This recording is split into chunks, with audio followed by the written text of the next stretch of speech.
ஒரு பொதுவான ஒரு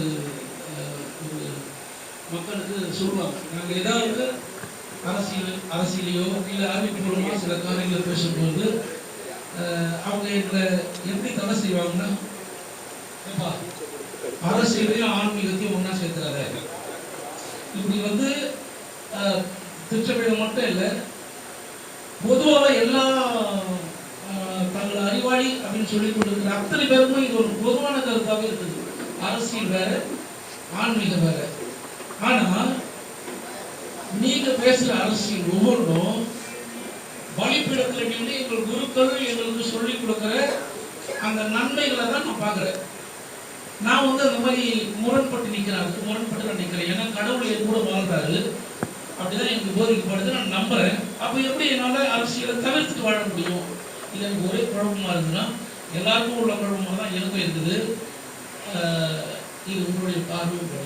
இல்லை, ஆன்மீகம் என்பதே இப்போ நீங்கள் ஆன்மீகம், இந்த வழிபாடு, இது எல்லா நான் சொன்னேன்ல உங்களுக்கு, எல்லாவற்றினும் ஒட்டுமொத்த சுருக்கமான சொல்லுதான் அரசியல் என்பது. நீங்கள் இறைமகன் இயேசு செய்த செயலுக்கு பேர் என்ன அந்த செயலுக்கு பேர் என்ன? உங்களுக்கு அநீதியை நீங்கள் அவர் சொல்றாருல்ல, திக்கற்றவனுக்கு திசை காட்டணும்னு, அதுதான் அரசியல். அதை தான் இப்போ நம்ம செஞ்சுக்கிட்டு இருக்கோம். அவன் பிரச்சனை வீடு அடிக்கிறான்னா ஓடியா சிம்மான்னு பாதுகாத்து கொடுன்றான். அதை தான் அவர் சொல்றாரு, நம்ம செய்கிறோம். அது ஆன்மீகம் வேறு, அரசியல் வேறுன்னு இவங்க வெவ்வேறு சொல்லா பேசுவாங்க. படிக்கிற பிள்ளைகளுக்கு எதுக்கு அரசியல்ன்ட்டு புரியுதா உங்களுக்கு? ஒன்று இவங்க மறந்துடுறாங்க, அரசியலை தாண்டி ஆகச்சிறந்த கல்வி ஒன்றும் இல்லை. அரசியலை கற்பிக்காதது கல்வியிலே இல்லை. இவன் படித்தவன் அரசியல் செய்யக்கூடாது. அப்ப யார் செய்யலாம்? புரியுதா உங்களுக்கு? கற்றவர் தான் மற்றவருக்கு வழிகாட்டணும்.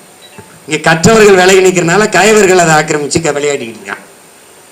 கொள்ளக்காரனும் சாராய வியாபாரியும். இன்னைக்கு கல்வியாளர்கள் யாரு? கல்வி தந்தைகள். 20 ஆண்டுக்கு முன்னாடி சாராய வியாபாரிகள். சரிதானே? சரிதானே? 6 கொலை பண்ணா நீங்க கவுன்சிலர், 20 கொலை பண்ணா அமைச்சர். இப்படித்தானே? 2 மலையை வெட்டினா நீங்க எம்எல்ஏ, ஒரு 10-20 மலையை வெட்டினா அமைச்சர். இந்த மாதிரி ஆயிடுச்சு அது. அதனால ஆன்மீகம், அரசியல், கல்வி இதெல்லாம் பிரித்து பிரித்து பார்த்துக்கிட்டு இருக்கிறது பைத்தியக்காரத்தை. நீங்கள் ஜப வழிபாட்டில் நம்ம என்ன செய்கிறோம்? என்னன்னா, நல்ல அரசியலை உருவாக்குவது, நல்ல அரசியலை கற்பிப்பது, அதை தாண்டி ஆக சிறந்த இறைப்பணி இருப்பதா எனக்கு தெரியல. நீங்கள் என்ன சொல்கிறீங்க? நல்லது செய்யணுங்கிறீங்க. நீ எல்லோருக்கும் நல்லவனாரு, உண்மையாயிரு, நேர்மையாயிரு, பொய் சொல்லாதே, தீமையான சிந்தனையை தவிர இதெல்லாம் ஒரு நல்ல அரசு அமையவில்லை என்றால் இன்றைக்கு இருக்கிற அரசு ஒரு குற்ற சமூகத்தை உருவாக்கி கொண்டே இருக்கு. இப்போ நீங்கள் உதாரணமாக சொன்ன ஹாசினின்னு ஒரு சின்ன வயது தங்கையை, ஒரு 6-7 வயது, அவளை ஒரு பையன் வன்புணர்வு செஞ்சு கொலை செஞ்சிடறல.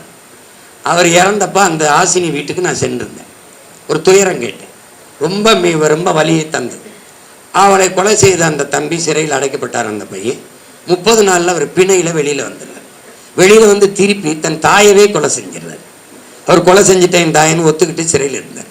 அவருக்கு விதிக்கப்பட்ட தூக்கு தண்டனை ஒரு 2 நாளைக்கு முன்னாடி நீக்கப்பட்டு விடுதலை செய்யப்பட்டார். வெளியில் வந்துட்டார். இப்போ நீங்கள் இப்படி இந்த சமூகம் உங்களுக்கு என்ன கற்பிக்குதுன்னா, அந்த நீதி என்ன கேட்குது?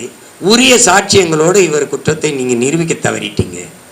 இருந்த ஒரே ஒரு சாட்சி அவருடைய தந்தை, அவருடைய தாயினுடைய கணவர் பிறல் சாட்சியாக மாறிட்டதுனால, சாட்சி சான்று உறுதியாக இல்லாதனால விடுதலைங்குது. இப்போ இந்த நீதி உங்களுக்கு என்ன போதிக்க நினைக்குதுன்னா, எந்த குற்றத்தை செய்யும் போதும் ஒரு சாட்சி வச்சுக்கிட்டு செய்யி, இல்லைன்னா என் சாட்சியே இல்லாமல் செய். சாட்சியே இல்லாமல் செய்தால் அது குற்றம் ஆகாது என்று கற்பிக்குது. அப்போ இந்த வெளியில் வந்த இந்த இளைஞன் எவன வயதை ஒத்த இளைஞனுக்கு என்ன கற்பிப்பான் என்பதை, எந்த மாதிரி முன்மாதிரி ஆவான் என்பதை நீங்கள் புரிஞ்சுக்கணும். எந்த குற்றமும் செய்யலாம், சான்று இல்லாமல் செய்யணும். எத்தனை லட்சம் கோடியும் கொள்ளையடி, எவனுக்கும் தெரியாம கொள்ளையடி. எவ்வளவு வேணாலும் கொலை செய்ய, சாட்சி எங்க? தம்பி ஆம்ஸ்ட்ராங்க கொலை பண்ணிட்டாங்க, இறந்துட்டாரு தெரியுது, கொன்னவன் யாருன்னு ஏன் கொன்னான்னு ஏன் சொல்லல? தூத்துக்குடியில செத்துட்டான், சுட சொன்னவன் யாரு? கொடநாட்டுல 5 பேரை கொண்டிருக்கான். செத்துட்டான் அது தெரியுது, கொன்னவன் யாரு கொன்ன சொன்னவன் யாரு தெரியாது. அப்போ இது என்ன மாதிரி கற்பிக்கப்படுது அப்படின்னா, ஒரு சமூகம் திட்டமிட்டு ஒரு குற்ற சமூகமாக வருது. இதெல்லாம் தவறு இல்லை, 90 நாள்ல வந்துடலாம், அதிகபட்சம் போனா 6 மாசத்துல வந்துடலாம்.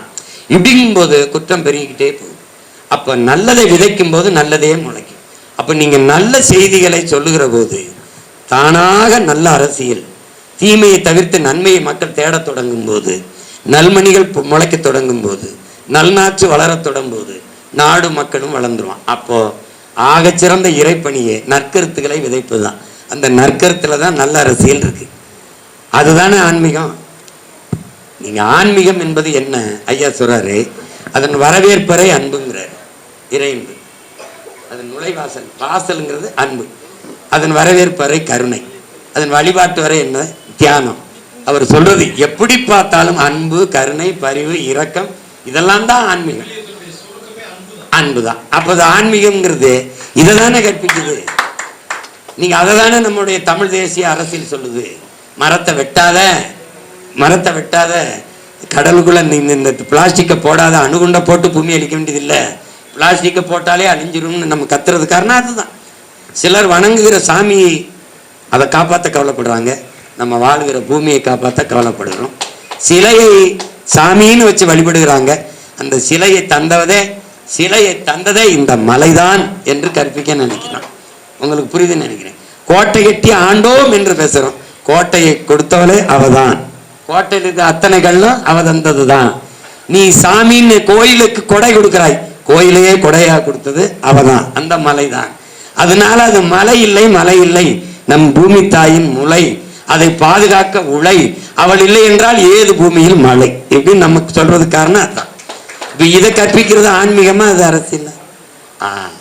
அதனால தயவு செய்து இந்த கொள்கை எதிரி அரசியல் எதிரி ரெண்டையும் போட்டு குழப்பிக்கிறீல்ல, அப்படி ஆன்மீக அரசியலை போட்டு குழப்பிக்க.